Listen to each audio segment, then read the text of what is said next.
All right, let's do it live on a Monday edition of the program. Merely Bo, the Great Z. We got a lot to get to here, brother. One more. Oh, baby. There you go. There we go. Yeah, we got. By the way, and on that front, let's not forget. We won't. We can do that. We'll get into that. there. We'll get into that. We get into that. We got a lot going on here. We got Gibbe and Nantucket Reds today. What's going on? Nantucket Reds. He looks great. Day. He knows it's a big day. He knows it. Yep. That's all right. It's going to be good. I'm thriving, baby. Scarlett said he's won the outfit of the day already.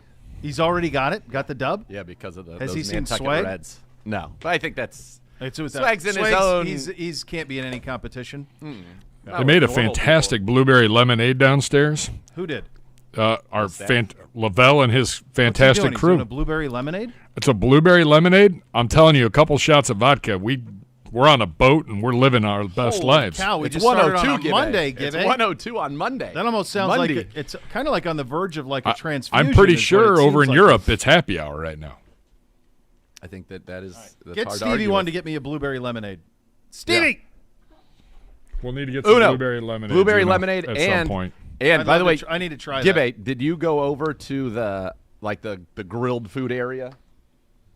I saw it, but I did not take a good hard look at it. Okay. So did you see the special steak that they had? No.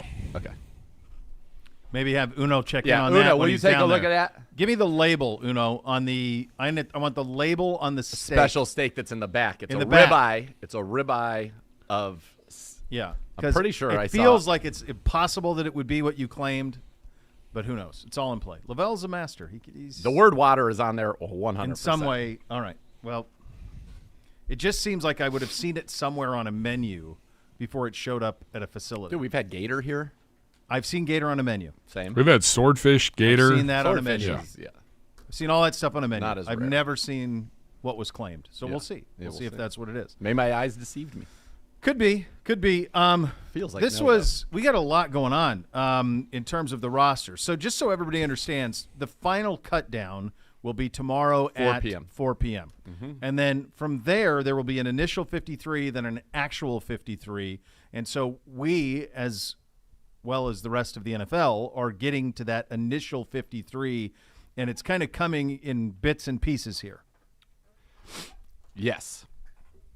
So an initial wave happened this weekend. Over the course of the weekend, started with the Browns putting Jakeem Grant on injured reserve, and I got to tell you something. That was gut-wrenching watching it. So we obviously, at Kansas City, it turns out we call the game from 8,000 feet in the air. Yep. So you are looking down on the field, and you could just tell he went down. It was just like a normal tackle, but you could tell from everybody around the tackle and the way that they started frantically being like that it was bad. And my heart just goes out to him. He worked so hard to come back from that Achilles. It is likely now he will never play a snap for the Cleveland Browns. Maybe never. Maybe he's never. It in could his be early career. 30s, so Yeah. it could be career. Yeah. That was tough. It to was watch. obvious on the. I was watching it live when it happened on TV, and it was obvious right away what happened, that it was done. Like just from his reaction to it, that he knew right away. By the time Dr. Bruce got out there, I'm like, you're done. That's it. It just sucks. Like I cannot imagine. I mean, you talk to professional athletes, and the mental hardship you go under in rehab to go through it, the grueling for months, right? Yep. And then to get to a point where you're good to go right back, I just can't even imagine how desperate that time is. Yeah, how that mentally, feels. it just feels very difficult to deal with. So Jakeem Grant was placed on injured reserve with that torn patella tendon. Then Caleb Biggers, Cam Bright, Miller Forrestall, Thomas Greeny, Gavin Heslop, Derek Kelly, Nate Maters, Anthony Schwartz, and Jalen Wayne were all waived, and so they would have to clear waivers, and they'd be free agents, or somebody else could claim them. Contracts were terminated. This means they are vested veterans of Colby Gossett and Jordan Wilkins, and Wilkins had an opportunity in that game, and unfortunately did not take advantage of that opportunity. The ball ended up on the ground and missed, obviously some busted snaps there. Because he had juice. Exchanges. He did, but contract terminated. I think he could be a practice squad candidate for the Cleveland Browns, along with Colby Gossett. So Browns now got the roster down to 76. They still need to get to 53, so 23 more cuts need to happen. And the team also made a trade which was getting Pierre Strong from the Patriots, a 4th-round pick just a year ago. Yep. So the same draft that we picked Jerome Ford in the 5th round, the Patriots had selected Pierre Strong in the 4th for Tyrone Wheatley, and that was something that if you had been listening to this We've been program, talking about it, yeah, that Wheatley could fetch us a running back, and sure enough, there it was. It happened, and so that's where we are right now. Yeah, that was always like we talked about that last week. Like a position of strength was going to be at that offensive line, and that's where you could deal and potentially get somebody in there. What do we know of Pierre Strong? So Pierre Strong out of South Dakota State. A very, very productive runner at South Dakota State. In Jackrabbits, I believe. The Jackrabbits. And, in fact, their quarterback, the Oladukan, I think played for South. Hold on. Because Jim said that yesterday. Yeah, Chris Oladukan, the last quarterback who went in for the Chiefs, must have been Pierre Strong's quarterback at South Dakota State. And that's exactly what that's the Jackrabbits. Yeah, it's one of the great. Said. Yeah, it's one of the great logos. They've actually kind of. I think last year they beat North Dakota State for the final, and they've kind of like jumped into where them. NDSU was in the at the pecking order of 1AA. All right, so Pierre Strong is last year as a rookie in 15 games. He rushed for 100 yards on just 10 carries and a touchdown, added 7 catches for 42 yards. He was obviously behind Ramondre Stevenson and Damian Harris, and he was very productive, as I said, at South Dakota State. He rushed for 4,527 yards in his collegiate career with 40 touchdowns. As a pass catcher, 62 catches, 581 yards, and 3 touchdowns. 3-time all-conference running back. 2021, he was an FCS All-American. He was elite in terms of his spark score. That was something, ran a 4.37 40. So this is a guy with some explosive ability, with some burst, and also the ability to make people miss in space last year. I think he forced, a couple missed tackles per run almost last season. So he was pretty good. And limited playing time, as we talked about, but the Browns are now able to bring in a guy who's young, who I think can push forward, and I think he is a very good pass catcher, as I said, and he has home run ability. Where is Jerome Ford with his health? We don't know. It's a great question. Don't know the answer to that. The belief is that he will be ready for week 1, but until you see it, then you're kind of left. You're wondering a little bit because you haven't seen it yet, quite frankly. We also had the Kanashik injury, just heartbreaking. So that's not season ending. No, but he was having a camp, man. Right. So then that becomes a question: do they carry him? Do they carry him on the 53, or do they think because he's injured they can waive him and then get him back and then put him on, the temporary IR? That's going to be interesting to see how that plays out because he was going to make this team. You have the Kanashik. That was a bummer to see, by the way, an absolute bummer to see. So in terms of one other thing, that was a bummer, but an incredible positive, and that is Marquise Goodwin cleared. So this is. You just can't understand how critical this was, folks. And if you were listening to our shows in minicamp, when we were talking about Marquise Goodwin and what he gave the offense, good night, nurse. If he's ready to go from Jump Street, then look out because that's a game wrecking. That he has stuff that nobody else on the roster has. Correct, and there was no replacement for him on this roster, and so getting Marquise Goodwin back is phenomenal news. What a great guy. I can't wait to talk to him and see him. I think we're going to have him on the Kevin Stefanski show this week, if I have that right. Gibbe, Marquise Goodwin? Yeah, so I'll get to talk to him tomorrow when we have the Kevin Stefanski show. Yeah, and I think he will be. He's going to play 10 to 20 snaps. Yeah. That's it. So, and he'll be running. So he's been able to stay in shape, been able to be running, and now he's cleared, recovered, and good to go. And I think that's monstrous for the Browns.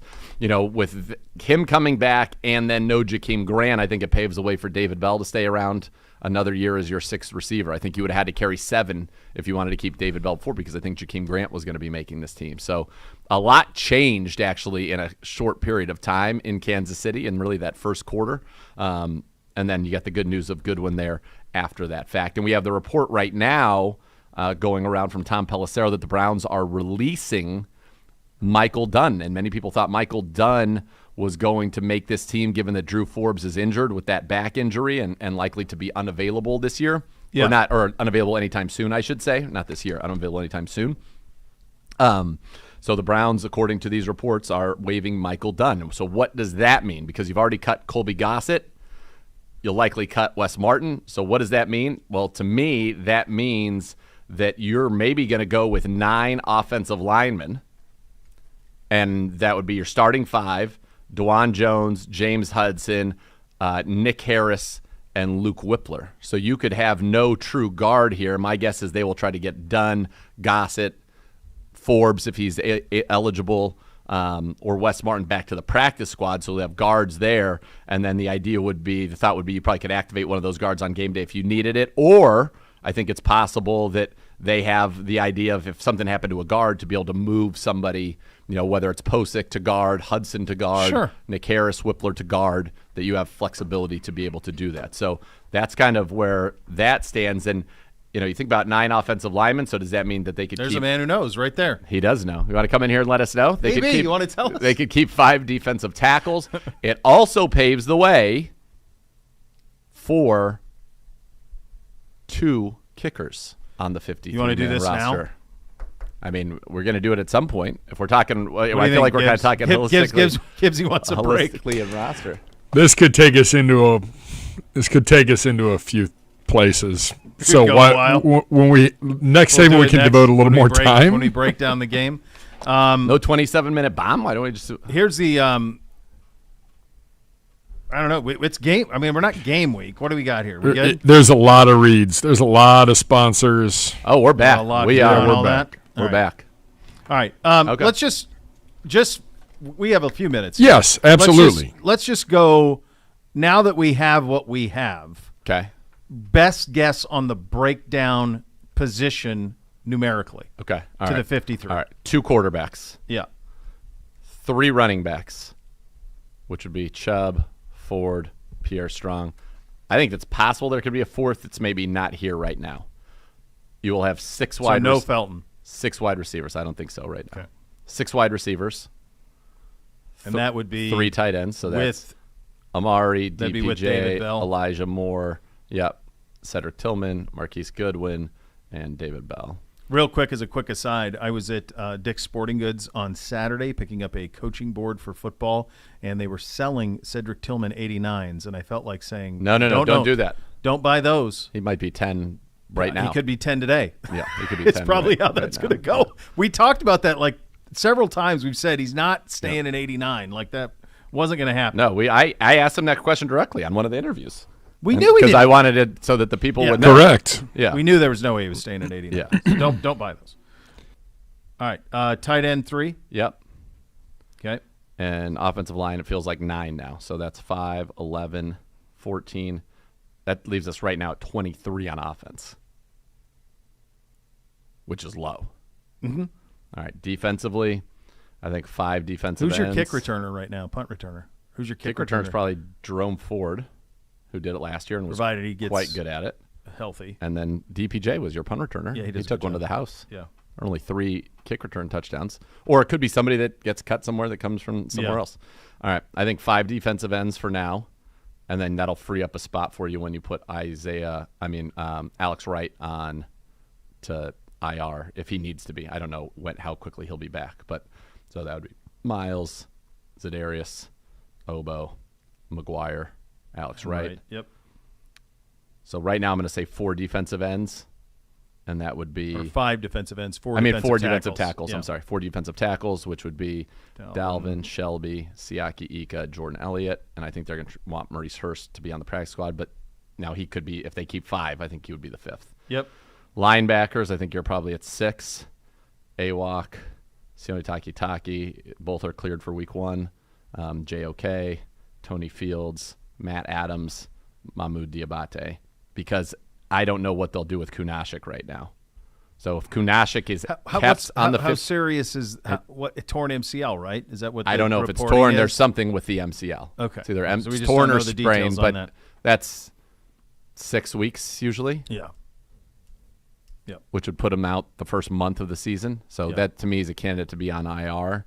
So I guess the thought is that he'd be cut and then put on IR once he cleared. Right. Or you would keep him on here. Like you do with Alex Tell Wright, somebody, say, hey, Matthew Adams, you're with here us, with hang us, around. hang around. Yeah. and let's do that. That's that thing, folks, that Z always talks about, like the initial 53 versus the actual. Right. That's where that difference comes in. Hold on, let me look at this real fast. Matthew, I believe Matthew Adams has been in the league. I think this is. I should have it right on here, actually. Yeah, he's going to 60. So he would be eligible to do that as a guy who's a vested veteran. You could cut him and say, hey, we're doing that. But anyway, 6 there. So that's 15. All right, so you're at 15. Now you're in the corner room. Yeah, so I think 6 corners now. We didn't talk about the Denzel concussion protocol yet. And we will talk about that. Denzel, MJ, Newsome, AJ Green. Did not have a great game against Kansas City. Cam Mitchell, and I think Mike Ford. And I think you could go 5 safeties, which would be Juan Thornhill, who, boy, did he look good. Grant, Rodney McLeod, boy, does he look good. DeAnthony Bell, and Ronnie Hickman. So even if you did that, 5, 4, 6, 6, 5, 9, 15, and 6 is 26. That leaves you at 52. So there would be one spot. That one spot could be the 5th defensive end. That one spot could be, dare I say, a second kicker. You're just tantalizing me with this, and we have to do it in the next segment. I mean, we could have that conversation. We'll do it in the next segment. So that's your likely. Can you have the clip of Coach from yesterday, from what he said about Cade, so that we use that as like a kickoff point? I'm sure I can find it. Yeah. Uno. So he's got to get blueberry lemonade. He's got to figure out what the Water meats buffalo. are, and then he's got to get that clip. And if it's gone, if you don't see a strange ribeye in the back row of that grill section, find Lavelle and ask him. Say, hey, what was that ribeye? What was that? Can I get that sign? I could probably text him. Can I get that sign? He's got quite the to-do list this afternoon. Yeah. These are the most. These are job pressing. ones. These are the most important jobs. This is for pressing him right now. Yes. So that's where we stand on that. There was a lot going on this weekend in the league. Obviously, there's a lot to get to on that. Our roster will be fluid. Could be fluid over the course of the 2 hours that we do this show. We will keep you updated on all of that. And obviously, there's a lot to get to of the actual game, and we will get into that coming up next. We're off and running. Cleveland Browns Daily, brought to you by Bally Bet, sports betting partner, your Cleveland Browns, coming soon to Ohio on 850 ESPN Cleveland.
And it's Bo here for my friends at Renew Home Exteriors. Now we're introducing that new Ascend composite clad siding featuring beautiful deep grain look in 20 available colors. Keep that just installed look for a lifetime with this low maintenance siding. Plus, with reduced price match guarantee, you can be assured you receive the best price for your exterior project even after you buy. Renew Home Exteriors, superior products and superior service. Visit my friends at renewestimate.com for more. We had a game that was played on Saturday. For full disclosure, I had boys football throughout the day, but I was able to watch the first half of the game live, and then I was listening to you guys as we were en route to, as it were, Wadsworth for a little game, and so, but when I left, I'm like, outside of, Cade missing the extra point, I'm like, that's pretty good. Like, Watson striping it, the throw to Chiefs, unbelievable. It hits the seam. Is that Amari to or DBJ on the first play? On that the skinny post, that was so slick. The throw to Chief was unbelievable. Yeah. It had. I mean, you're playing against their twos, so it ought to. It had to look good, but it did. 22-3 at the end of the first quarter. Yeah. So I was like, okay, good. There's nothing else I need to see. And then went and did the football game, and then I came back, and all of a sudden it was like Kunashik, Ward, and then York, and all of this. So let's start with the Cade York one before we give thoughts on it. Here is Kevin Stefanski. Was this yesterday or was this post game? This was yesterday, his availability? Yes. All right, here's Kevin Stefanski from yesterday. Do you expect him to be the kicker week one? Yeah, I think all those type of things, Scott, as you know, we always keep those internal as we get through this week. But I'll reiterate, I think Cade is very, very talented. There you go. So that's a change. And I think it feels like these are not scores. Nobody's come and said, hey, this is what's going to happen. But that feels like a noteworthy change. And I think what I took away from that, and we'll find out, see if I'm right or not, is that Cade York is still going to be a Cleveland Brown. He is just not going to be kicking week one. This is no scores. This is me just talking. He can't be. Kicking week one. That's right. You can't. It's not. It's the razor, the margin. We've been over it 1,000 times. You play Burrow week one, okay? Yep. Then it's Pittsburgh. Yep. It's Tennessee. It's Baltimore. I heard you on the broadcast. If you make kicks, you're 4-0 in the preseason.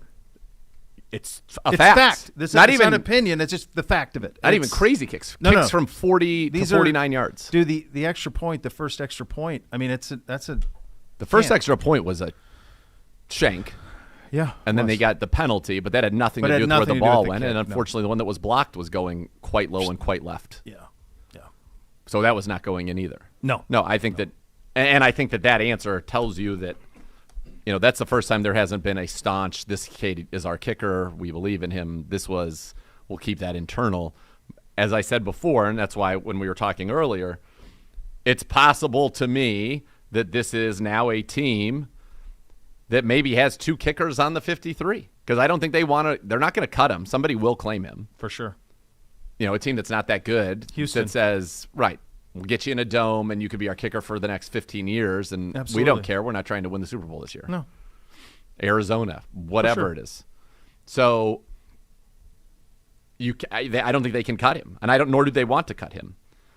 I think that. So how would that work? So you'd either put a second kicker on your 53, or you would get a kicker on your practice squad that you would activate and protect as many times as you could. So what that would do is that would buy time for Cade to get. But the hard part is, here's the hard part, Bo, is that he is locked in practice. This is a game. Not Tuesday. Not Tuesday when we were out there. Then the last day before we played Right. the Chiefs that he kicked, you went 6 for 6, including a 50-plus yarder. That day we were out there, though, it was interesting. Like, I don't know if no one else was watching it, but like it was right in front of us, and among others who were far more important than you and I actually on the field. But it felt like the media didn't pick up on that was happening. It was happening concurrently with actual 11-on-11 stuff that was happening on the other field. That's right. So it was that rare time where the stuff that normally we'd be breaking down was happening on the other side, and this was happening right in front of us. Yeah. So, no, I'm with you. It's unfortunate. It started with a miss in the Hall of Fame game, and it really just snowballed from there. You've used this analogy a lot. It's the best one. It's a putter. It's just It's an inability to do something you've done 1,000 times. It's the yips, it's the shanks, it's the whatever. It's all mental. It's not anything to do with him physically. He obviously is absurdly talented. It's so funny. You get asked about, I'm sure you get asked about this all the time. You probably got asked about it when you were enjoying your foursome with the boys. I was asked about it yesterday, peppered about it. And, the thing that I keep coming back to is it's not like this kid didn't hit a 58-yarder to beat Carolina last year in the opener in his first ever NFL game. Right. It's not like he didn't hit one of the most impressive kicks in the history of the Southeastern Conference. Like, he has skill and talent. He was 14-18 from 50-plus in college. Yeah. So, wider hashes, tougher including kicks. That one I'm talking about in the fog in Gainesville. Yards. Yeah. So you don't want to just – there's something there, and the last thing that anybody wants is to part ways with him. He's a good kid. He's a confident kid. He's just – right now he's a little broke. You were not still down in Florida for the Roberto Aguayo era, right? Oh, at Florida State. Yeah. No, I was not. That was after me. They drafted him in the second round with the But Bucks. He was bomb. Can't miss. Cannot miss. Automatic. And then it miss and never sorted it out. No. I just missed the end of Janikowski. Okay. The other Florida State kicker in the first round and actually validated. Was great forever. Yeah. Seabass. I think that we're at a position here where there will be the guy, whoever's kicking week 1 for the Cleveland Browns, it feels like is not here. And that will either be somebody that is on to the 53 if they decide that, this season's too important, we're going to go sign Robbie Gould. I think Nick Folk would be somebody they'd be very interested in if the Patriots, and he's in a kicking competition, if they go with the younger, cheaper option. Mason Crosby is still out there, although he was, kind of trending down, I would say, towards the end of his career. He would be most familiar with our elements. He would be. Although Folk would be too. Gold was in Chicago forever. For a long time. Yeah. So all those guys would be okay. Robbie Gould's never missed a playoff kick. You need someone who can go out there and hit a 43-yarder. And you need someone to hit extra points. You don't need 57-yarders. You don't need. You'd like it. Sure. Love to have it. That's why you drafted Cade York. It's a nice luxury. Sure. But you need the layups need to be layups. Yeah. Yeah. And I think that's the issue that we're facing right now. And I think that there cannot be justifiable confidence that Cade York would be able to do that right now. No. And then what it does is, and we talked about this, I can't even remember which game it was. If it was, I think it was after the Washington game. Yeah, it was the Washington game here. And we talked afterwards on that show and said, this changes the way you coach. Right. And if you're Kevin Stefanski, you're now going to call plays differently for fear of putting yourself in a position to rely on him. So you can't do that. The AFC's too much. It's too much. You can't lose a game on a missed kick. That should be routine. 1-2-1 versus 4-0. You do that in a quarter of this season. Call it the first 4 games. We go 4-0 the first 4 games. We're 3-0 in the division. Yeah. You're in a great spot. Yep. You go 1-2-1 in those. I'm telling you, it's a whole different season. Depending this is on if the 2 losses are both divisional losses, right? You could be cooked. Yeah, you can't have it. Too much to gain, too much to risk. So that's going to be fascinating how that happens, when that happens. I mean, part of me thinks, it's tomorrow is the deadline. If you're signing, let's say it's a Gould or a Crosby, maybe they're waiting for Nick Folk, but let's say it was Gould or Crosby. I'd sign him today. Get him here. Yeah. Get him kicking in our stadium today as quickly as you possibly can. Yeah. Because he needs to get here. He needs to get work with our operation. And then this is just, again, not scores. This is me thinking out loud because, honestly, to your point, that's all anybody wants to talk about right now around this town, which is in some ways good, but also in other ways not good. It is because it's the only thing that's of question. Yeah. Our D is clearly going to be nasty. Thornhill is such a good center field free safety. We have not had that. We haven't had a guy like that in a long time. Zadarius has hardly played. How could I go Shelby? Oh, my God. Shelby, you see that swim move? Yeah, I thought he was going to get the ball out. Yeah, Shelby. It's great. Zadarius, you see the one where he threw their tackle on the ground? Yeah. And Miles hasn't even been out there. No. So we're going to be defensively a handful. You saw some beautiful balls in structure, and the touchdown pass to Njoku was so good. I hope people appreciate how good of a pass that was. Yeah. And then out of structure, where he gets out, buys time, and now you get 53 yards to Amari Cooper. Yep. So and the seam ball, you were right, was an absolute dart on the first play of the game for 21 yards to DPJ.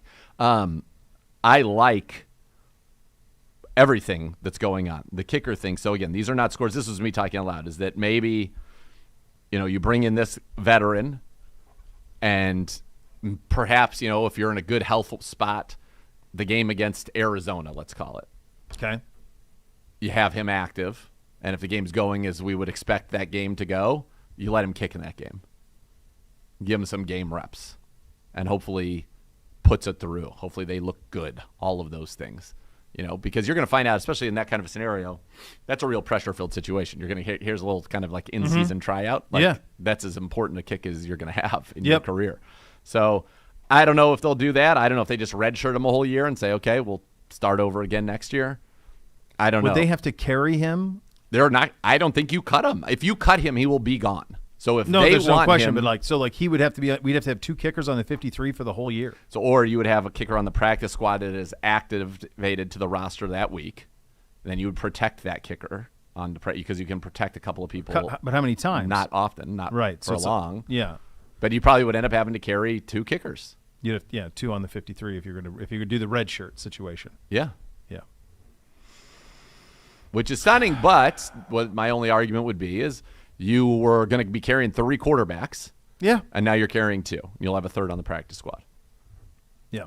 And whether that's Kellen Mond or somebody else remains to be seen. The Denzel injury. Yeah. Brutal. Yeah, and you hope that obviously, he's okay. Is this 4? It's his 4th of his career. I think he had 2 his rookie year, and the one at the end of the rookie year was very bad. That's what he missed games with last year, wasn't it? A concussion? Yeah. Wasn't it? Yeah, that's what I thought. Yeah. Yeah, it was. So you hope that he number 1 is okay, and number 2 he's ready to go, come week 1. Yeah. And the thing with that is it's not like you can. No, but my thought now with that is, do they rethink? He's been getting a lot of reps in the slot. Do they rethink that? Because when you are in the slot, you are a part of the run defense. You're often a forced defender in the run defense. Yeah. Now, I think a lot of this could be alleviated by him tackling properly. And you go back to Greg Williams. Greg was always on him about that. And in the play where he did get hurt, he led down in there with his head. Mm-hmm. Look. We feel very good about our corner depth, and there are many teams that where if Denzel were unable to go, your starting 2 corners would be as good. Like a team lost their number 1 to still have MJ and Greg, but then to go down to the 3rd, that becomes a little bit more dicey, I think. AJ Green did not look great. Now maybe Cam Mitchell's ready to roll. And maybe. I kind of like him. Be. But that's kind of where you're at right now. So it's a concerning one because number 1, you care about his health. Yep. Like it's your brain. This matters a great deal. Mm-hmm. I wonder if there will be some players, and this just popped in my head right now, who have had multiple concussions, who would ask the NFL to be able to play with that Guardian cap in the regular season. Well, it wasn't a Guardian cap. Remember, Steve Tasker years ago played with that. Like second helmet? Second helmet. Remember, he looked like a dark helmet. Yeah. But he did. Yeah. He wore that thing, like the Guardian cap or whatever. But then it's like ego. Does the ego get in the way? Will you do it? Like you should potentially do it. I don't know. It just sucks because he didn't play preseason games the last 2 years. Then he plays, and this was the only one he's seen action in, right? Yep. So this was the only one he sees action in, and not to say that this wouldn't have happened in the first game of the regular season against Cincinnati. It very, very likely could have been the next hit. Could happen in a practice. But it's just so much of what we're trying to do defensively, the primary man, all of that stuff, getting home with that front requires corners to be great, and he's the best mirror corner in the NFL. He is. But he's got to be on the field. You're just so much better with him, and it doesn't Doesn't help that you open with the best receiving core in the NFL, week 1.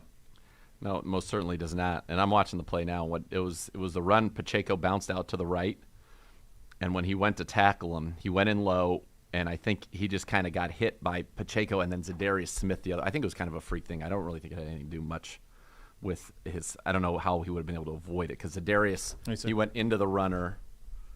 He went.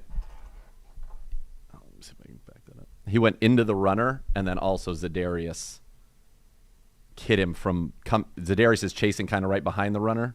Yeah, okay, I got it. Yep. Oh. Now he didn't if the symptoms came on later, it was not really he stayed in the game. There was no even thought, but he then I guess obviously developed some symptoms as the game went on a little bit later on in the fourth quarter, and then was observation is in the concussion protocol. And so you hope that he's able to be back and that he's okay. Just kind of a freak thing, but yeah, a bummer. And look, people are saying, oh, well, he should never be out there. He wanted to play. Yeah. These guys wanted to play, and these guys didn't want, to your point earlier. It's been a long camp, man. They did not want the first time that they're playing to be against Jamar Chase and Joe Burrow. So the only people who didn't play Miles, Chubb, Batonio. And Batonio. That's what I thought. With those two, that's the it. ones who didn't play a set, a down. The Chiefs played all of their guys the first 2 games. All of them. Steelers played everybody every game. Mahomes, all of them. Yeah, Steelers played everybody every game. So, I don't think you can do that. I don't think you can second guess what was he doing out there. I don't think that doesn't make any sense because these things could have happened at any point. Agreed. We good? We okay? Yeah, Uno's coming in right now. Oh, okay. I felt like it might be a good time transition-wise. Okay. What's he got? Good stuff for all of you. I'm curious about this. God, this kid's unbelievable. Look at him. Uno's rocking a fresh helmet, too. Oh, that's okay. That's okay, Uno. Stay Keep focused. it going. Stay focused. Oh, there he's brought that. All right, so what did it say, Uno? Okay. It is grilled water buffalo fillet or something like that. I just find that impossible. Grilled water buffalo ribeye. That's what it is. Ribeye, yeah. Yeah. Water buffalo. I told you. That's what it said. I was just as shocked. Uno, thank you. This is Muy cooked bueno. a little more than I would like, but it's probably been down there for a little while. Yeah. Yeah, I think that piece was actually down there when I was down there. It's a delicious flavor. But it is what I told you. I saw it right, which was wild. This is, by the way, elite lemonade. Yeah, it is awesome lemonade. Yeah, delicious lemonade. That's a blackberry, you said? No, it is a blueberry lemonade. Oh my! Oh my God! Yeah, it's not sweet. No. Oh yes. Goes back to what I said earlier. Yeah, a couple shots of vodka in there. Oh baby, that is really nice. I would tell you that I will have to question Lavelle myself on the veracity of this being water buffalo. I just have never seen it on a menu. I've never seen it offered anywhere. The idea that it would just show up at a lunch at an NFL facility on a Monday, it feels so extreme. It feels hard to believe. It'd be like if you went down there and it's like, here's a koala. The biggest piece of advice that I give to people when they come in, do a lap around. Don't just get in line. Yeah. Like today, I was a little more focused on just getting some food and getting up. Didn't have a chance to make the line. Missed the water buffalo. There's a lot of different things that you can get.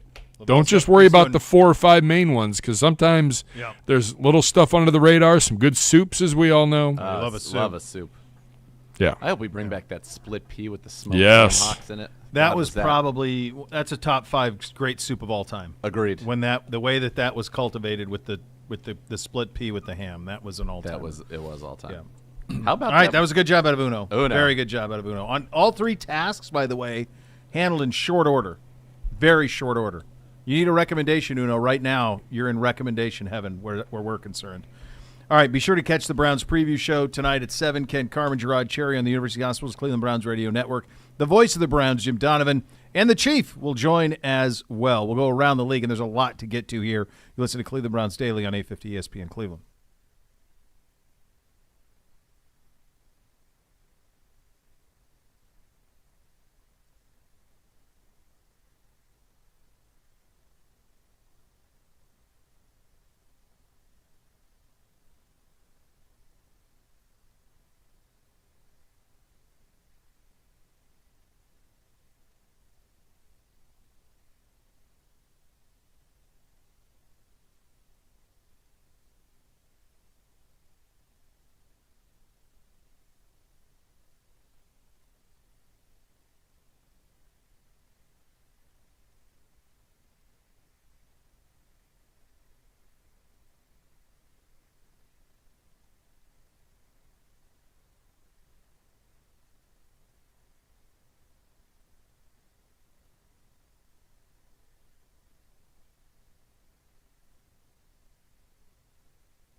Elk and Elk Serious Lawyers, serious injuries. Call 1-800-ELK-OHIO for a free case review. Elk and Elk's a proud partner of your Cleveland Browns.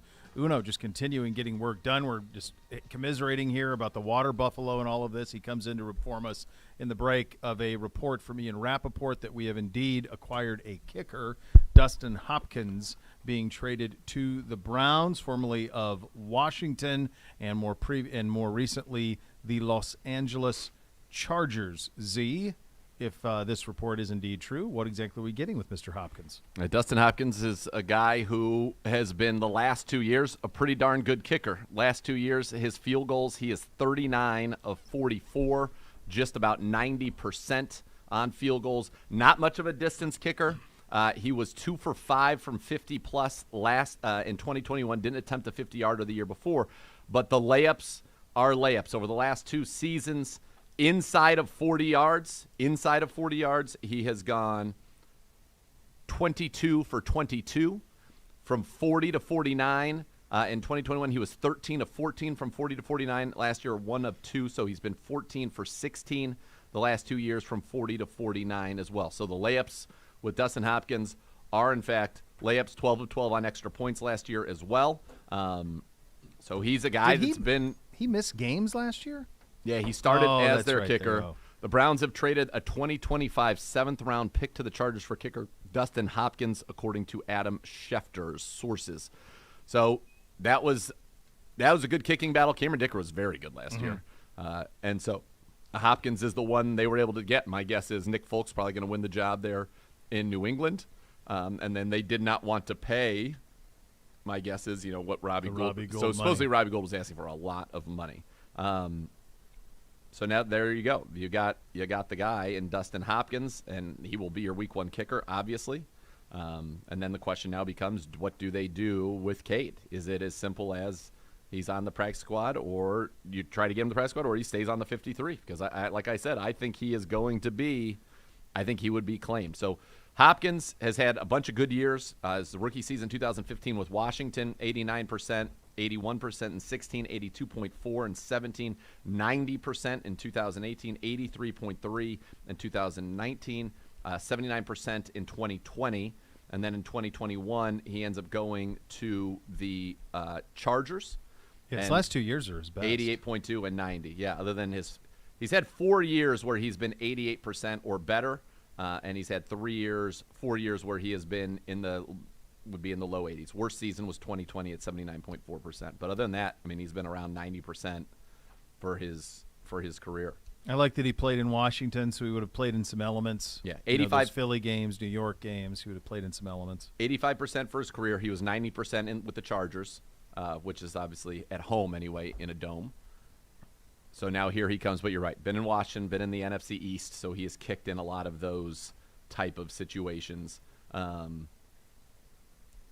And so here we go. And so you're left as exactly the scenario you laid out in our previous segment, what to do with Cade. You have 2 kickers on the 53. Feels like that's the what only it feels path like it to me. Yep. If you're going to keep him, and if you're going to keep him around, that's it. And he will be claimed. Yep. You're either saying goodbye to him permanently, and which I can't imagine they want to do. I don't think they're ready to do that based on his talent, or you're carrying 2 kickers. Yeah, I don't think they want to cut him. I think that there's a reason. There's a reason that they've reiterated how talented he is. I think somebody would claim him. Like, why wouldn't you? If you're Houston. Oh my God, Houston, Arizona would claim him tomorrow. Like, can I kick in the dome? We'll figure it out. What do they care? Well, that's kind of like what Arizona would be perfect. Yeah, perfect. That's the ideal situation. Yeah, for sure. Busy weekend in the NFL, and we'll have more on this when there is more on it. I'll just report it at this point that the Browns have acquired Dustin Hopkins from the Chargers for reportedly a 7th-round pick in 2025. So that is something. There just was no way you could go into the regular season. You couldn't do it based on what you'd seen the last month. Well, here's I've got a report right now that this is, again, I won't even say it, but we'll see what happens with Gibby saying York. no. Yep. All right. The 49ers traded Trey Lance to the Cowboys this weekend for a 4th-round pick. So you had that deal. I thought Kyle Shanahan had one of the more illuminating press conferences that I've seen in recent memory. He could do so because obviously landed on Brock Purdy, but basically saying that he feels like he did Trey wrong, that he let him down with the way all of this went down, and some of his bad luck, gets hurt and all of that. Sure. But he goes to Dallas, which to me, look, great place to live, fun being a Cowboy. To me, it does not seem like a place where he's going to be curated into being an NFL pro. No, I was reading something that said that, well, the DAC will be helpful to him and that they want to have a viable option or get the chance to see if he could be a viable option if contract talks don't go the way they want with Dak. Feels like, yeah. So that wasn't, to me, the spot for him was Minnesota. You were under Cousins for a couple of years. It's home. O'Connell's a great quarterback. He was a quarterback mentor. Like, to me, that's eventually maybe you find yourself, you can play with Jefferson and Addison. Like, that's a position to succeed. Dallas, to me, does not. Yeah, I don't think we'll see when he gets out there or at all, if not. Go ahead, Gibbe. Oh, here you go. You're being handed a phone. Skur's being handed a phone. All right. This is from Mary Kay Cabot. The Browns are, in fact, cutting kicker Cade York, I'm told, first reported by the Schultz report. So that's what I was alluding to. You were alluding to that report, and then Mary Kay confirmed. Mary Kay is saying that is, in fact, true. And so I guess the hope is that he gets back to the practice squad. I don't think. I don't, slim and none, I would think. I don't think he will. But then, right. We'll see. We'll see. It's a hell of a bummer, man. It's awful. That's a fourth-round pick. Fourth-round pick. That's a fourth-round pick a year ago. Yeah. 1 year ago, you got a third-round pick 2 years ago, and Schwartz, who's already been cut, was was such an early cut. Yeah. Man, I really hope that he ends up here because I truly believe, this is me talking, that Cade York is going to be a successful kicker in the National Football League, and I sure as heck hope it is for the Cleveland Browns. Yeah. And now you think about the kickers we've drafted over the last. Just Seibert not too long ago. Seibert, Zane Gonzalez before him. Yeah. Zane Gonzalez at least went to Arizona, was a Pro Bowl kicker, so he had at least one really good year. He was kicking for the Niners, but I think he just hurt his groin. Seibert, I don't know if Seibert's even in the league anymore. We went from here, and then he went to Cincinnati. And then he went to Detroit. Yeah, I don't think he was drafted in the 5th round. I don't believe that he is currently on a football team. Last 2 years, he kicked in 10 games for Detroit and went 13 for 17, and I think that was it. Yeah, it's tough. Man, that is a tough. Sometimes we lament the fact that, news often comes out, it feels like, after our show. This is hard news to process in real time as well. I think we were at the point where we knew, we said it. He was not going to be able to be the kicker for you week 1. And so they go and they get Dustin Hopkins, according to reports, and then that leads to them going in another direction and releasing, according to Mary Kay Cabot, Cade York. And so you wonder, does he get back here? Does he make it back? It feels like no, right? I don't see any scenario. I mean, I think we laid it out, like with Arizona, with Houston, any place with a dome. I mean, everyone's got the same data on him that we did coming out of LSU. Everybody knows that he's a bomber. I mean, we drafted him in the 4th round because he was going to get drafted that early by some. There are plenty of other teams that really liked him, and they'll just give him a chance to say, wasn't you, it was them. Right.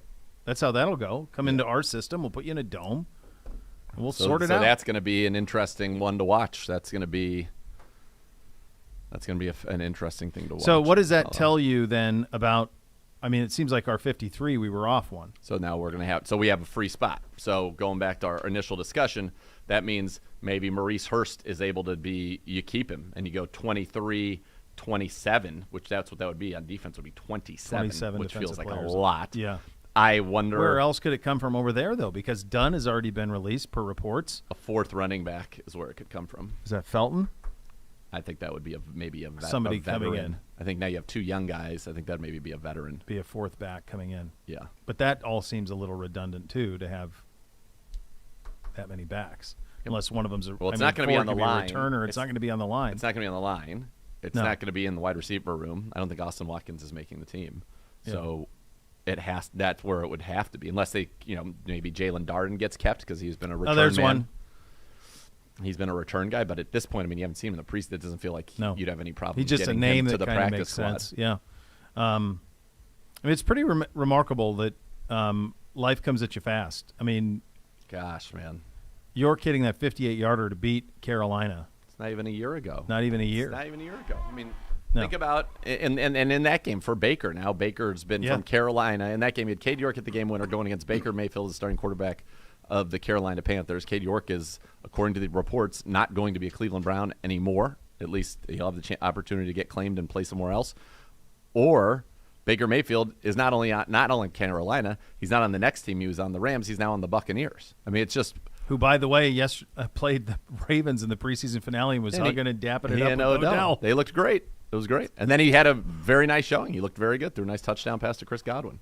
Yeah, wild stuff. So that's where you stand. Reportedly, Dustin Hopkins has been acquired. Reportedly, Cade York will be cut by your Cleveland Browns. Man. So that's a lot going on here in the first hour of the program. Get some perspective on a running back we acquired over the weekend, Pierre Strong Jr. That'll be done with Tom Curran, Patriots insider at NBC Sports, joining us. Coming up next, you'll listen to Cleveland Browns Daily on 850 ESPN Cleveland.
Rumpke Waste Recycling, the recycling leader in Cleveland, family-owned and operated, knows how to take care of your waste responsibly, whether you're a resident or a business. Learn more, visit rumpke.com. Breaking news here in the last 20 minutes. Reportedly, the Browns acquiring Dustin Hopkins, kicker from most recently the Los Angeles Chargers, reportedly for a 7th-round pick in 2025, and in conjunction with that, cutting kicker Cade York. This is all reportedly here in the last 10 or 15 minutes or so. From perspective on a move that was made over the weekend, and perhaps one that maybe you thought there was a possibility that would be happening, we head out on the Twisted Tea hotline, brought to you by Twisted Tea Hard Iced Tea, official sponsor of your Cleveland Browns. Keep it twisted, Cleveland. Tom Curran joins us, one of the best in the business. He's a Patriots insider at NBC Sports in Boston. Tom, thank you so much for taking the time. I guess since I was talking about these kickers, we were wondering about Folk in New England. Did he end up winning that job over there? Was there, because we thought perhaps maybe that was a chance if that job went a different direction? That remains TBD, and I'm sorry if it's a little windy. Can you hear me okay? Oh, no, you're good, Tom. Awesome. TBD. Bill Belichick is actually positive that he could indeed keep 2 kickers. Said that we did it last year, and maybe we would do it again. Didn't actually say that maybe we would do it again, but he said, we did it last year. Ryland, who is their rookie that they drafted, took a 4th-round pick on him, has a huge leg, but he's not accurate. Nick Folk, is certainly one of their 3 most important players the last few years, especially since their offense has lagged. So I don't think Nick Folk is going to be unemployed long if the Patriots do indeed cut him loose. There's a lot of places I think they could use a guy who just puts it down the middle of the fairway. Yeah, that's exactly what you're looking for. That's exactly what you're looking for out of that position, and the Browns obviously felt like they had to make a move, so they did that. The Browns made another move, though, over the weekend, sending Tyrone Wheatley Jr., who I thought had a very nice preseason for the Browns, tackle in exchange for running back Pierre Strong Jr. What can you tell us about Pierre Strong? He's fast as hell. He was the fastest back in the draft. Fastest back in the draft coming out in 2022. He went to a smaller school. I believe it was South Dakota State. I might be wrong with my computer, and I might be misremembering. So fast, has decent enough hands, and should be able to be a weapon out of the backfield. I just didn't see the level of elusiveness from him that you would hope to have. Last year, the Patriots really split time between Ramondre Stevenson and Damian Harris, and there wasn't a lot of carries. I think there were only 10 carries for Pierre Strong. Yep. He was in a position where he could have really assumed the mantle as, a change-up back because he's a little more slight and extremely fast, but it didn't happen. And there was one play in particular which I said, okay, it's your Super Bowl here. I think it was against the Packers in their second preseason game, like a 3rd and 4. They hit Pierre Strong out in the flat, and he was one-on-one with a corner. And again, it's your Super Bowl. You can't be brought down by one guy if you're trying to make the team. And he and Kevin Harris, another back, were in the same position, and he was taken down. You punt, and that's it. So to me, once they brought in Ezekiel Elliott, you could tell they're like, okay, we're kind of out on these 2 for now. I'm not saying he's not a developmental guy. Go ahead, but he could be a developmental guy and certainly make a difference because he does have that unique speed ability. So in terms of what you talked about, that he didn't show the elusiveness that perhaps you have to have that match the speed, right, the measurables. In terms of the type of player, is he we haven't seen him at all. I'm not going to sit here and lie to you, Tom. I'm not watching South Dakota State football games. Hey, I haven't seen a ton either. In terms of no, that's true. You haven't either. But what type of player could he be at his best if he is developed? Okay, who was that tall back for Jacksonville a few years ago? T.J. Yeldon. Could he be T.J. Yeldon? Okay. Maybe he could be a T.J. Yeldon. Okay. I'm just thinking because he's much more on the lean side and a wiry back and a speed back than he is, okay, we're going to give it to this guy between the tackles. If you want to run out of spread, the reason in part the Patriots are saying goodbye to a 4th-round pick, and Belichick disputed this as he's prone to do on a conference call today, is they really were trying to simplify their offense last year. They were going to try and run some of the wide zone stuff, really the Shanahan stuff, make it simpler so the communication post-Brady was easier for players coming in to digest and assimilate to. they just were not a good wide zone team. Cole Strange, who was their first-round pick, and Pierre Strong are wide zone players. So maybe there's a role. Yeah. Maybe it just wasn't a role fit. And once the Patriots altered their system, it's like, well, we don't need a guy who can't run between the tackles in kind of the gap running style. And that's what we do. I mean, we run the wide zone, and especially we do a lot of pin pull and get on the perimeter, especially out of the shotgun, which it sounds like where Pierre Strong would be for the Cleveland Browns if he's able to do that. One thing that at least, and again, I haven't watched it either, but just want to get your thoughts on this because he had a tremendous pass blocking grade in the preseason at Pro Football Focus.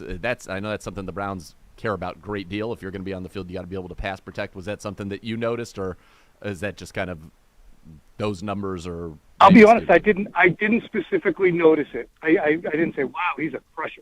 Right. But the Patriots are so anal about pass protection, and you can't even look at the field, much less get on it. Yeah. If you don't know where you're supposed to be in pass protection, you're probably going to be getting a player who is very particular and on the specifics at an NFL level about it in a way that he probably wasn't a year ago when he was at coming out of South Dakota State. So you'll have a well-coached player who, coming from the Patriots, even though they're lagging a bit the last couple of years, will be a player that you can say, okay, well, at least he knows there's a seriousness level that accompanies football.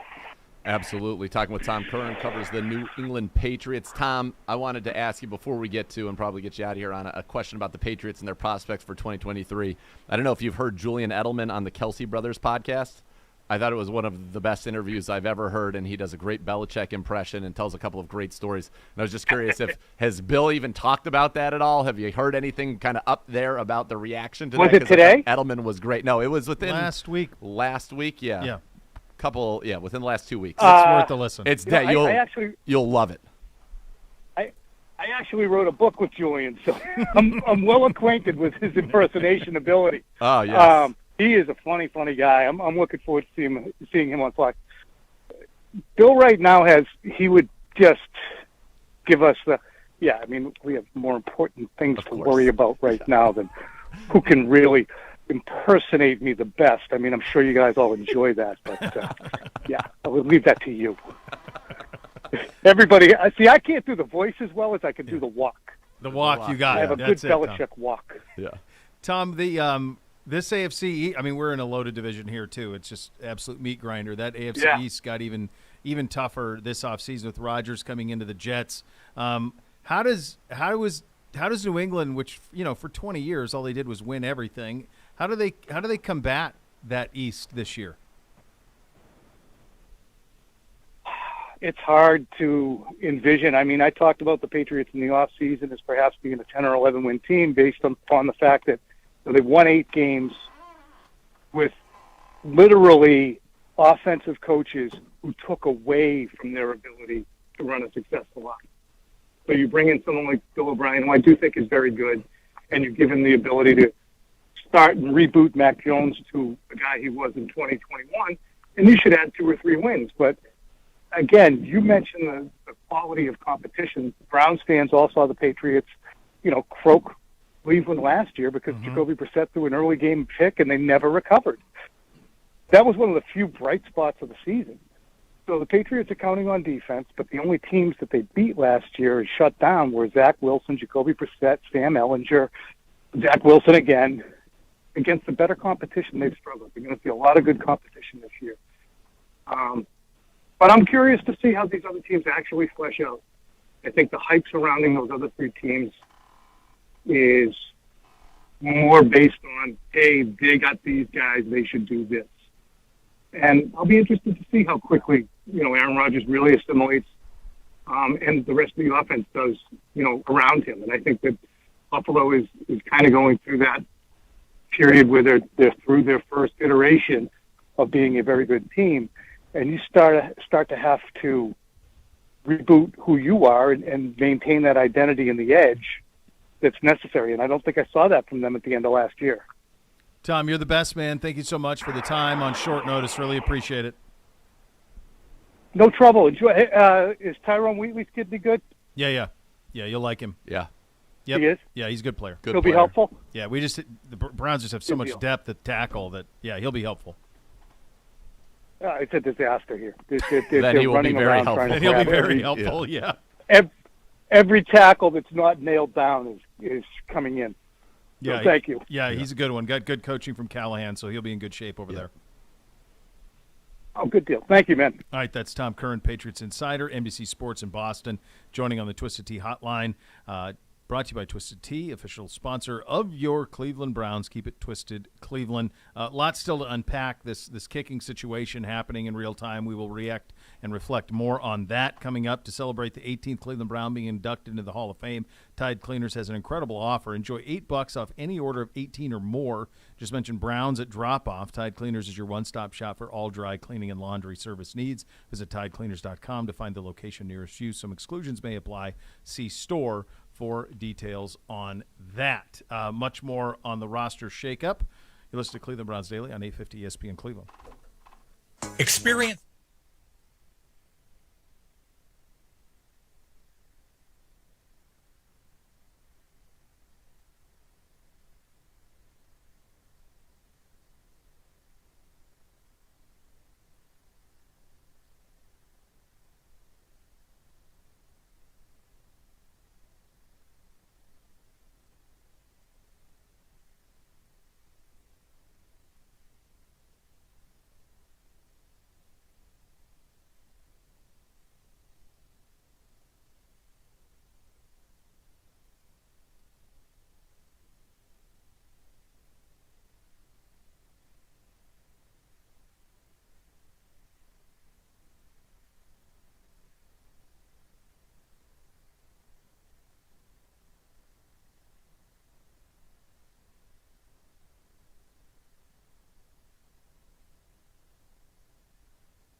Hey, Browns fans, you want to experience the 2023 Browns season? Some of the best seats in Cleveland Browns Stadium. Visit lakecom.edu/Browns for your chance to win 2 field seats for the 2023 season, courtesy of Lake Erie College of Osteopathic Medicine. Sweepstakes ends on August 30th for that. Reportedly breaking news here, as many reports that the Browns have traded for veteran kicker Dustin Hopkins from most recently the Los Angeles Chargers, a 7th-round pick going back there. Reportedly, the corresponding move would be the Browns would be cutting kicker Cade York. Now, none of this has become official at this point, so this is all just reports. But let's start with Hopkins, Z, and this happened probably about a half hour ago. Just to refresh those of you joining us, what the Browns are getting in Hopkins. Hey, guys, career 85% kicker. That has him as the 20th best made field goal percentage in NFL history and the 11th best active percentage in the NFL, 85%. He's been close to 90% the last 2 years. And inside of 40 yards, he's automatic. 40 to 49, he's very good. And then over 50, that's where he falls off a little bit. He's 50% over 50 yards for his career. But look at our field goal attempts this preseason. They were all inside of 50 yards. Mm-hmm.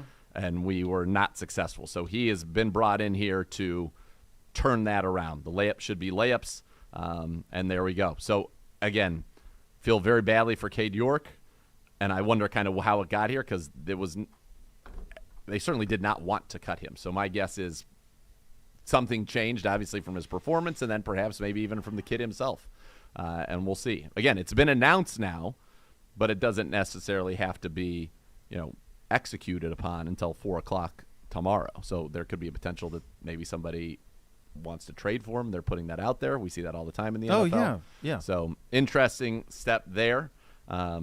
Everything else has kind of gone as we kind of thought they might go in terms of, a lot of people are surprised about the report about Michael Dunn, but it kind of felt like we were going to go with 9 and that, Ethan Posic's a guy who can play guard for you. James Hudson's gotten some work there. Whippler and Harris have gotten work there. And I think that the Browns feel like they have a good chance to get Dunn, Gossett, Wes Martin, Drew Forbes, depending on his health status, to the practice squad. So there will be true guards in the program, but maybe just not here on this 53.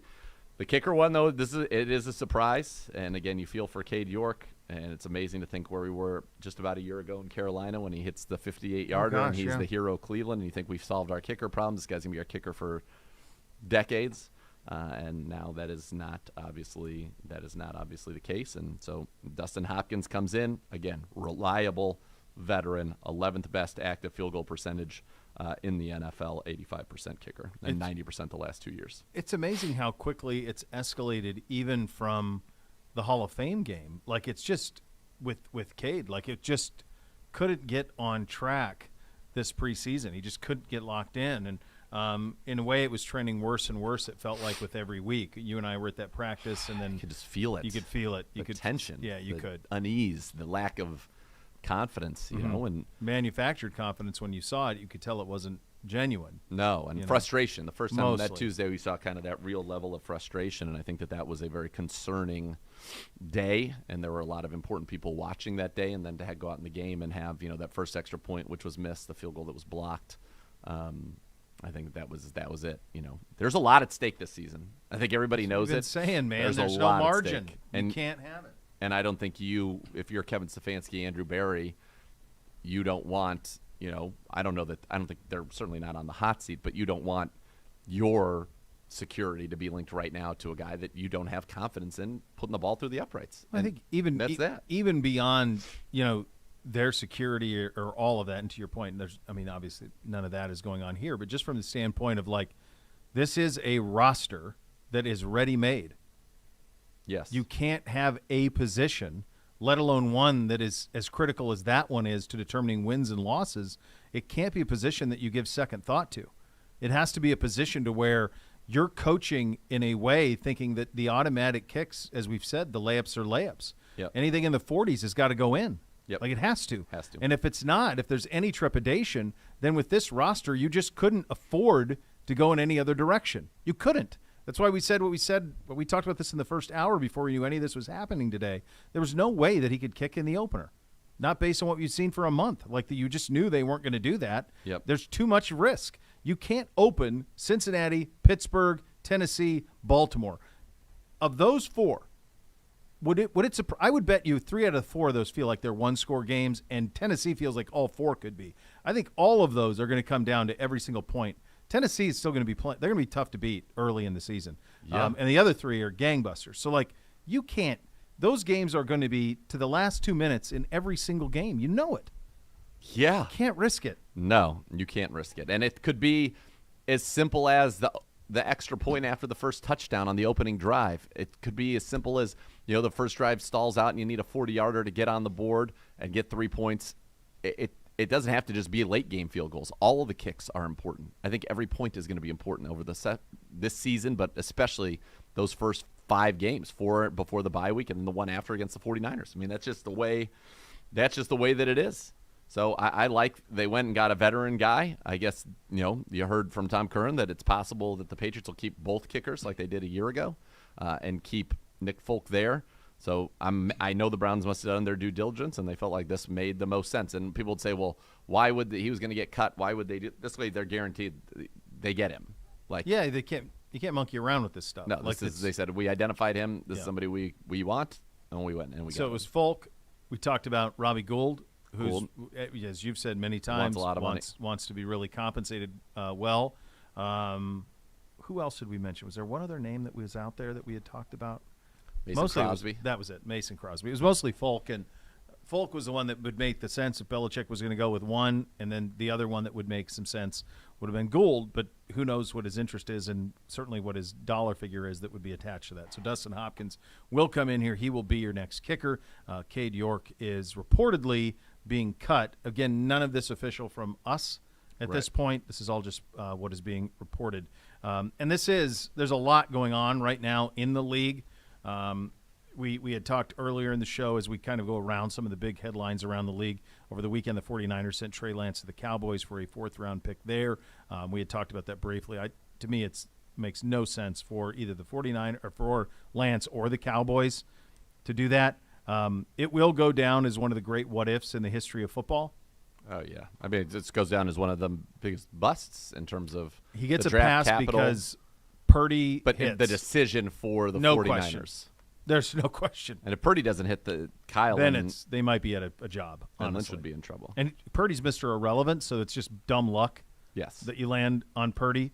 I do think it would be disconcerting to me to take on a quarterback that, and I know that there were some health issues and stuff like that, but a quarterback that couldn't maximize their potential with Kyle would be scary to me. Yeah, but it's a perfect Jarrah pick Yeah. to do something like this. Well, you kick it. It's relatively low risk with a potential for a reward. Yeah, and but in terms of Lance being groomed or growth, it's hard to imagine it there. We did have Josh Jacobs end his holdout over the weekend, received a 1-year contract, upwards of $12 million on that. The reality is there just isn't going to be money for running backs the way they want it. No, it is the reality of it, and I think the biggest story right now in the league is what happens, if anything, with Jonathan Taylor, and if he does not get traded. The deadline for him to be traded is tomorrow at 4. It's kind of been the self-imposed, or I don't even know who imposed that deadline. Well, there was Miami made an offer. Yep, that was rejected. So, but Irsay I had talked to somebody from Indianapolis last week that Irsay wanted a 1. He does, which he's not going to get. He's not going to get. So that's not happening. Because remember, the team that gives up, not only do they have to give up a pick, they then have to pay him. Yeah, it's 2-pronged, buddy. Right, because he's on the last year of his rookie deal. So you'd either have to pay him or franchise him to guarantee that he's there next year. So there's a lot that has to go right. And he's coming off of injury. Yeah, so it's hard to imagine that happening. To the surprise of no one, C.J. Stroud named the starting quarterback week 1 in Houston. I had just assumed that was already done. He actually looked pretty good over the weekend, by far the best that he had looked. Speaking of looking good, Aaron Rodgers lights out in his – did you see the ball he threw to Garrett Wilson Saturday? Oh, yeah. That was like Devontae. Gave him a little look, throws the back shoulder. Yeah. He catches it as he slides. Yeah, it looked very good. Ridiculous. They have Becton at right tackle. Rodgers talked about this post-game where he said this is something where we showed him a lot of love, and then he reciprocated it by playing well. I think they're going to be lights out this year. I think Rodgers is going to be great. Here's further proof that not all former first-round picks can find a way to get to where they want to be with their franchises. The former Eagles first-round pick Derek Barnett has been given permission to seek a trade as well. Other things going around. And Alex Leatherwood, who was a former first-round pick of Chicago. Wasn't he? I think he was a first-round pick of the Raiders. I think you have that right. That was part of that Mayock disaster. Draft, yes, and was out of there quickly. Chicago. I mean, he had character stuff too. Like their first-round picks, he wasn't with Mayock and Gruden were just wild. stupefying. They were in the moment too. It wasn't like it was. Oh no. It wasn't like hindsight 2020. In the moment, we were all like, "You're doing what?" Another story I thought that was interesting, and this is starting to get some traction a little bit. Kelly Stafford, Matthew Stafford's wife. It's actually just reading that. Did you see that? Yeah. So she's on a podcast or hosts her own podcast. Her own, the morning after. And she has written, or she said on the podcast that Matthew's having a hard time identifying with his younger teammates because they're all on their phones or whatever. And they're on their phones. They call him sir, and he's like, "I'm not a coach. Like I'm a peer of yours. I'm a teammate of yours." Yeah. He is. Kyler is most likely to be traded, but Stafford could be there too, because to me, it makes no sense for him to be there at this stage in his career. Yeah. And they could get draft assets back for him from a needy team. Like if he were on Atlanta, we talked about Kyler in Atlanta, Stafford in Atlanta, with that offensive setup, what Arthur Smith wants to do, those backs, those receivers. He played collegiately at Georgia. No, She's a Georgia girl. Yes. Like it kind of all. That's one of those ones that makes sense, certainly, and keep him out of the AFC. Yes, send him on over. All right, coming up next, some context for Cut Down Day and the roster and all of that. Z went one-on-one with Glenn Cook from Saturday. Going to have that for you coming up next. You listen to Cleveland Browns Daily on 850 ESPN Cleveland.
sure to catch the Browns preview show tonight at 7 with Ken Carman, Gerard Cherry on the University Hospital's Cleveland Browns Radio Network. The voice of the Browns, Jim Donovan, and Browns tight end David Njoku join the program. This is from Saturday. This is Z, one-on-one with Assistant General Manager and Vice President of Player Personnel, Glenn Cook. Let's have a listen.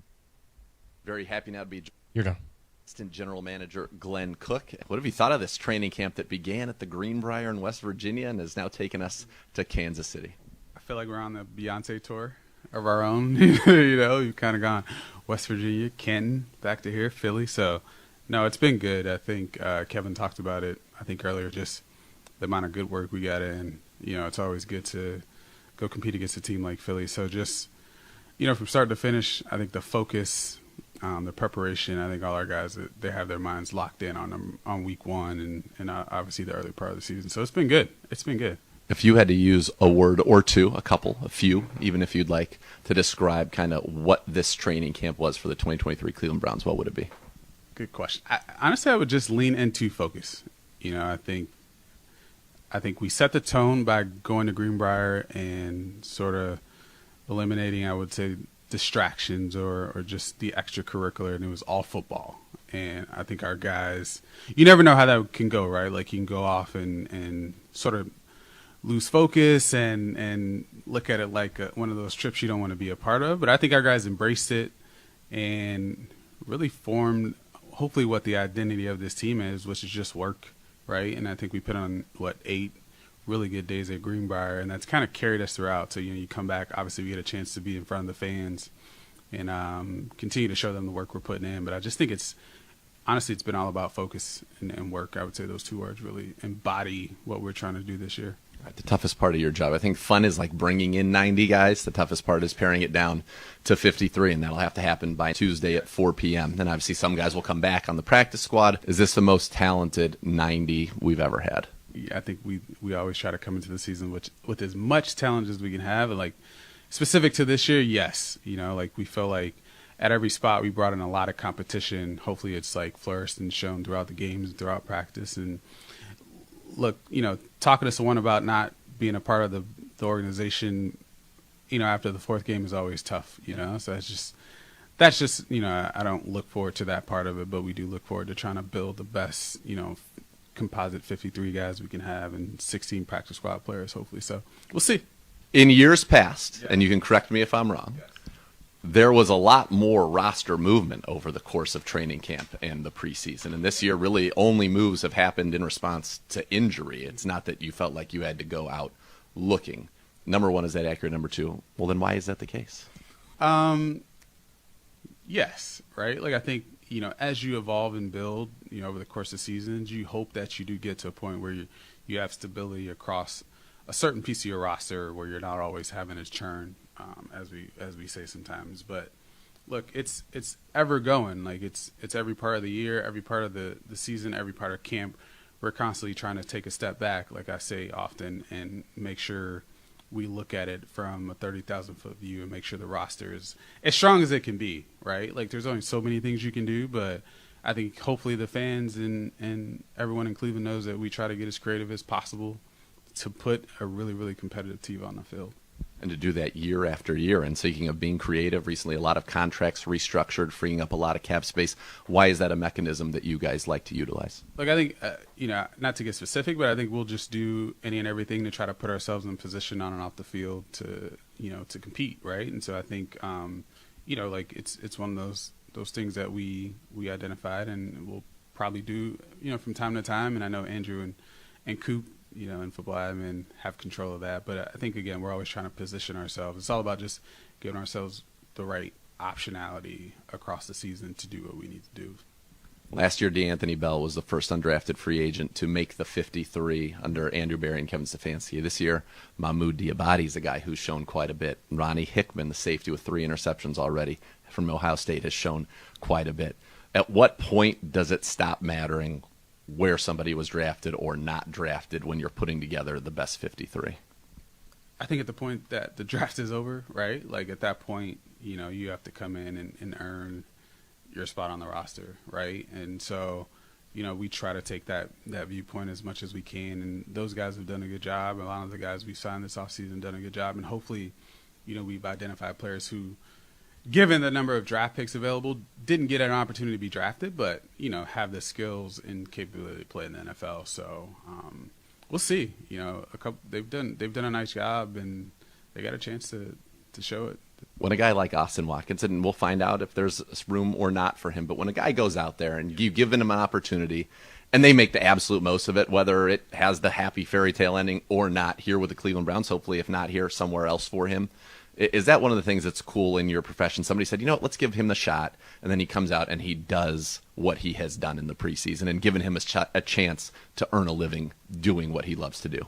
So I think first for them, right, like the players, because I think when you play the game, you have this probably deep confidence in yourself that you belong, right? And so I think seeing him go out and probably prove to himself and to others that, I can play in this league, that's great for him. And then selfishly for us in our job specifically, this is what we're trying to find, like, who's that guy that has not been identified by other teams or who hasn't been put in the position to go out and produce in a way that we think they can. And so to see him, like you said, irrespective of if he makes the team here or anywhere else, to see him, have that level of success and flourish, that's just awesome, right? Like, that's, to me, outside of anything else, like, it's awesome to see people live out, that part of this game. That's what makes this game awesome, That's what makes it fun. So, yeah, it's dope. Like, he's one of the most productive receivers in the preseason this year, let alone just with our team. So I think he's trying to stake his claim. I'll give him that. No doubt, he certainly is. From a guy like Austin Watkins to a guy like Shelby Harris, that was kind of the one veteran move we made into camp. He joined the team, 10-year veteran. He was on Browns Daily with me on Thursday, and we asked him, one of the reasons, why did you choose to come to the Browns? And he gave probably the most candid answer I've ever heard, and actually I thought it was very interesting. In addition to, I get to play with Miles and Za'Darius and Dalvin and all of that, and that he thinks this team's going to win from a football side, he said he loved the way that this organization handled everything, inviting his wife to come here on the visit with him, the fact that there are females in big roles, including your assistant GM counterpart, Kat Raish. So I thought that was so interesting to hear that mattered. I don't know if you guys had even gotten that feedback from him or not, but just kind of curious to hear, you talk about finding these diamonds in the rough, but then you have a guy who's been in the league as long as he's been, and he gets to choose. He truly is a free agent. He gets to make the decision, and that it was a combination of just football, organization, philosophy, empowerment, all of it that led Shelby Harris to come to the Browns. Yeah, I mean, honestly, across football ops, we've tried to establish just that level of culture and mindset that look, all those things are important, right? Like family, football, faith.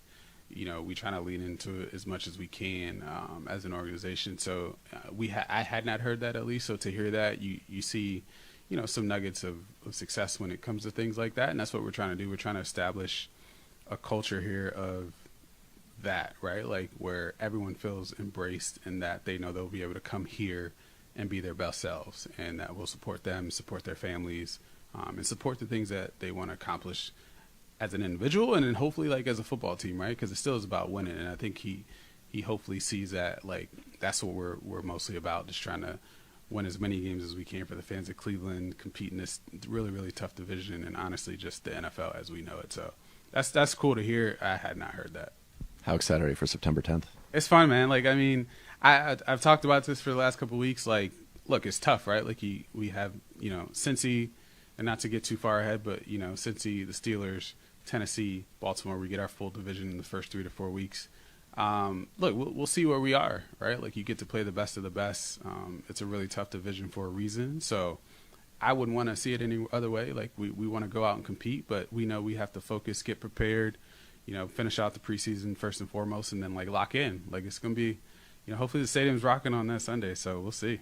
It will be. Glenn, thanks so much for the time. For sure.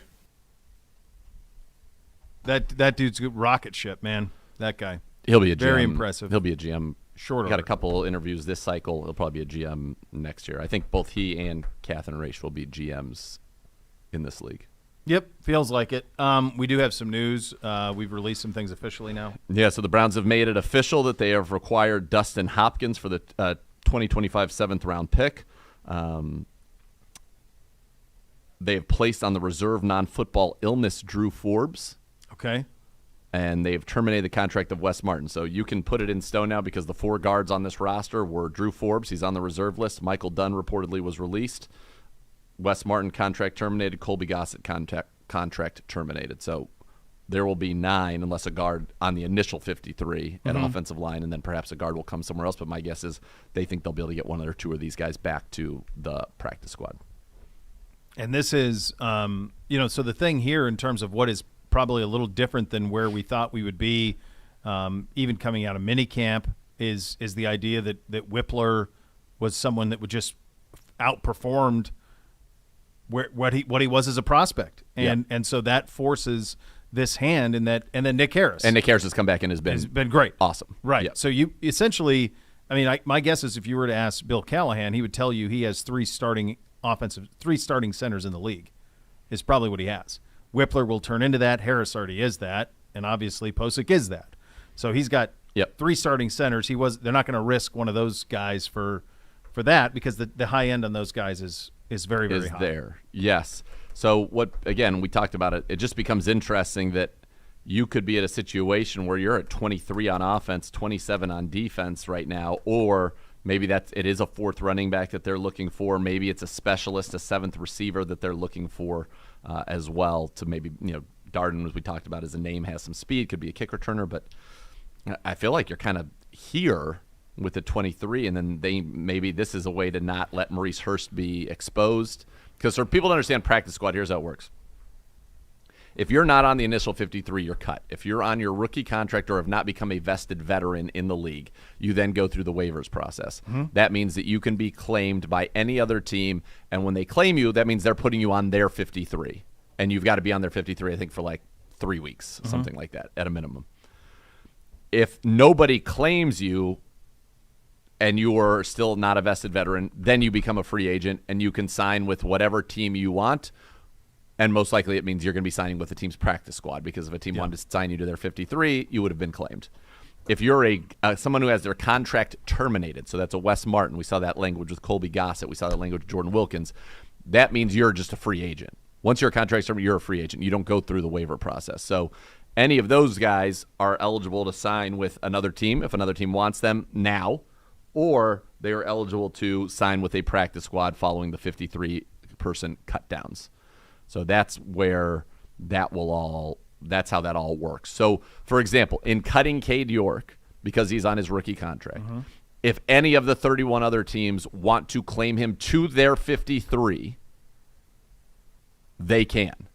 If nobody claims him to their 53, he would then be free to sign with any team's practice squad, including our own. I will say again, and I know this, we kind of got this one on air, and it was definitely shocking. And shout out to I think Schultz Report and then Brad Stainbrook locally were the first people that had Cade being released. That the Browns very much wanted to keep him in the program, and I think everything that you had heard leading up to that, I think they must have felt once they got Hopkins, there was no way that they were going to keep 2 on the 53, and so I think they had to make a very tough decision. But it's hard to get. That was a shift from what was recently the thought.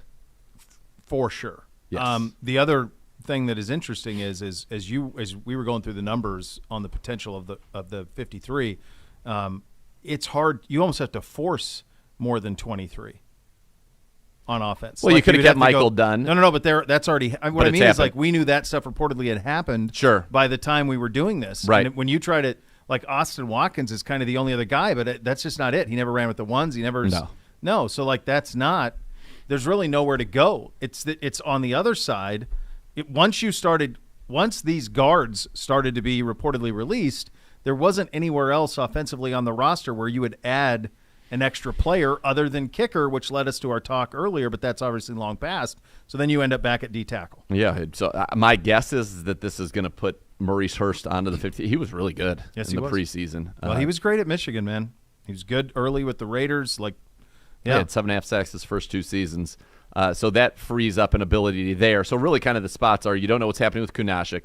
It's the 5th defensive tackle. It's the 6th linebacker. It's the 6th corner. Like this paves the way, in my opinion, for Mike Ford to make it.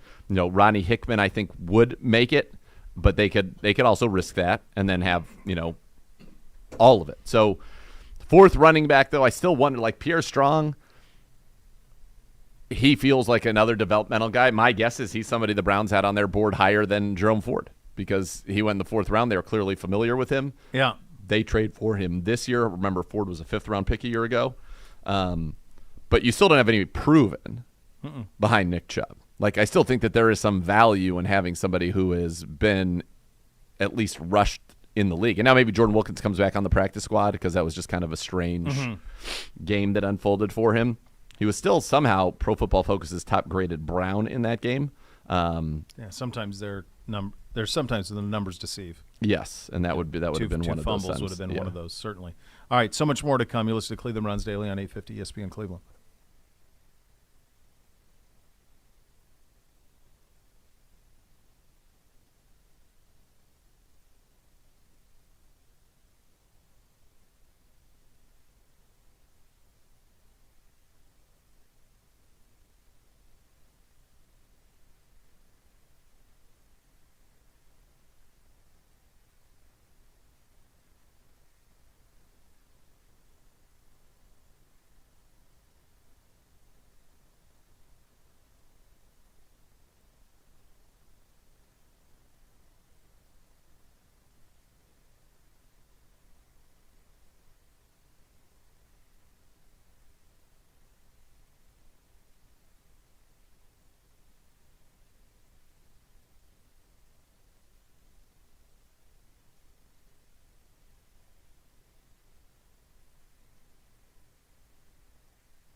All right, recapping pretty newsworthy day here. Obviously, the headliner will be Dustin Hopkins coming in to kick for the Browns, reportedly for a 7th-round pick. Reportedly, Cade York to be released as a corresponding move there. Cade, a 4th-round pick from a year ago, who, of course, hit the game winner in Carolina to start last year and was an instant sensation. I mean, it was the stuff of legend, his warm-ups at Cleveland Browns Stadium. Oh, man, it's 70-yarder. Yeah, he'd go down there and bomb those through. Got a stat for you from my good friend Cleve TA. He said Dustin Hopkins is 16 of 18 on game-winning or tying field goals in the final 2 minutes of a game or overtime in his career. One of the 2 misses was a 62-yarder, which is that's a big ask. Besides injury, he's been a day-1 starting NFL kicker every year since 2015. So the Browns clearly saying we need something a little more reliable. As I said earlier, 85% He is the 11th, has the 11th best career field goal percentage of any kicker that is active, 20th best all time, and he is, over the last 2 years, basically 90%. We've said all day on the show the layups just have to be layups. I mean, that's it. And so he'll hit the ones 40 to 49.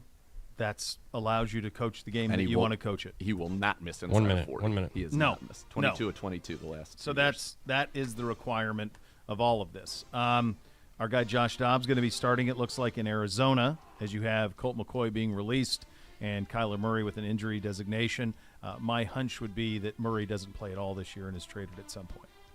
Agreed. You see Caleb Williams, Pac-12 Yeah. Network on Saturday No, night? I didn't. I am a big Pac-12 guy, but Pac-12 does. It's Fumbles over a with. snap like 30. Yeah, the run. flat-footed. Yeah. No, he's going to be the Pretty number good. one pick. Pretty good. Yep, going to be good. All right, the next level is coming up next. Thanks for listening, everybody. Cleveland Browns Daily, 850 ESPN Cleveland.